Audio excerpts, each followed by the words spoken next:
What is up, everybody? Welcome back to another Dragon Ball Super discussion video. In this video, we're going to go ahead and talk about one thing that I will remember the most from Dragon Ball Super. Hope you guys enjoyed this. Subscribe if you are new for more content as well. And when it comes down to it, this is not just me talking. I want you guys to kind of, as my man Mark would say, jump in and let me know your comments, your thoughts, in the comments down below, because this is a discussion between all of us, not just me and you guys listening. Let me know what you guys, for today's question of the video, will remember the most from Dragon Ball Super, be it a character, be it an interaction, be it a moment, be it a fight, even though some of those are kind of interchangeable as the same thing, but you get my point. So let's go ahead and jump in. So my main thing that I will remember from Dragon Ball Super is the way that they handled Vegeta. Now, a lot of people will automatically say they don't like Vegeta's character, right? They don't like the way that he was handled because, I mean, he is such a contrast from Dragon Ball Z Vegeta. But to me, that actually is a really big deal in a positive way.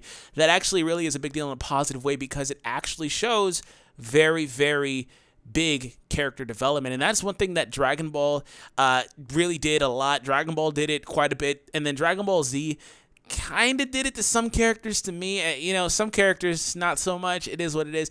But Super really took the onus, and I think Vegeta was one of the most developed characters throughout this series. I mean, if we take a look back, way back in the beginning, the Battle of Gods arc, Goku gets the new form. He is able to somehow keep track of the fight, seemingly anyway. They never really explained it. He looked like he was watching. He could have just been faking the funk, you know what I'm saying? But nonetheless, he's able to keep up with the fight, and that was actually something that at that time was talked about as being something that regular people just can't do, right? Keeping up with that fight between Goku and Beerus. But on top of that, the second he sees Goku lose, he's like, you know what? I don't want that form. You know what? I don't want that form. And he actually winds up achieving it in the manga. Not really talking about the manga. I'm primarily talking about the anime, in which we never saw a God Vegeta, because in the continuity of the show as of right now, be it that it comes back later in the future and this changes, I don't know.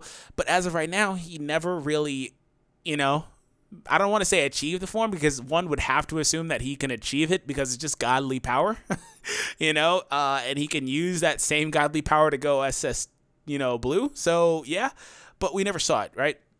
He says, I want to go ahead and achieve a form beyond that because I don't want the form of a loser, basically, to paraphrase. And to me, that was like, oh, that's pretty cool. He doesn't want the same old thing. And in order to achieve his goal of doing that, he goes off on his own for quite some time, seemingly. I don't remember the exact phrasing, but I feel like it has been like a few months at this point. And he goes off on his own, and he comes back stronger. Whis actually says, hey, you were stronger than the last time I saw you. And this is where things get pretty interesting. We see Vegeta in that he recognized that he hasn't achieved the level of power that he wanted to achieve, and he winds up humbling himself. Now, this was comedic in that we see the eggs and all that stuff, and he's like, oh, one more.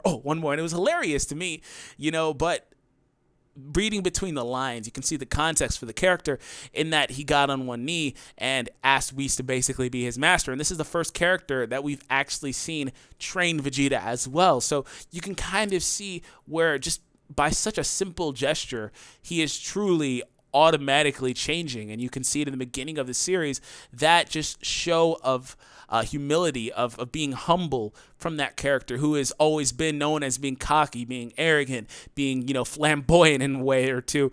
But he humbles himself and asks to be trained. And he, from there, does go ahead and leave off with Whis. And of course, is able to achieve a level of power that he is satisfied with. But of course, not satisfied to where he's going to stay there. He's going to continue to strive, because that's just who the character is.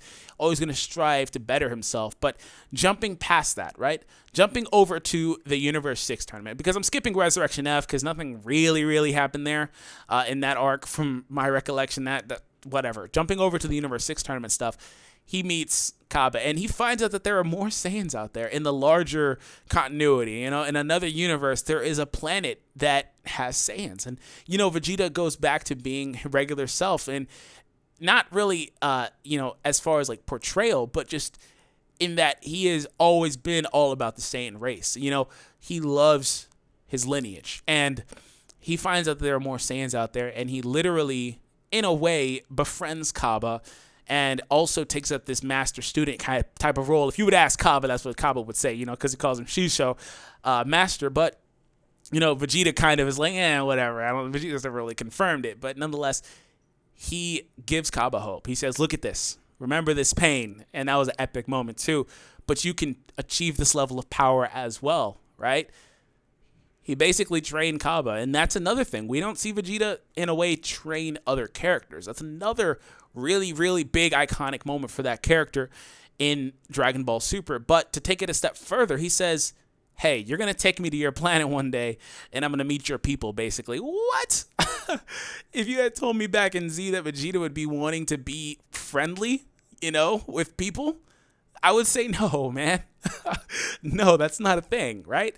But alas, it is in Super, and Kaba was just, of course, very, very understandably so happy about that. And that, again, is another really big thing that I will remember from Vegeta that just defined the character that he became in the Tournament of Power, and we saw it all come to realization there. But before we get to the Tournament of Power, there's one more arc we really have to talk about. And no, it's not the Planet Potafu arc, but we're talking about his son returning from the future again in the Future Trunks saga. Now, this is currently going on in the dub, in the dub as far as like the English version and all that. But Trunks comes back. Immediately, Vegeta wants to help his son. And the thing about this that's so cool is while he has a history with this Trunks, that's not really his Trunks, right? It's his son, but it's not really his son because that Trunks never met his real Vegeta dad. You know what I'm saying?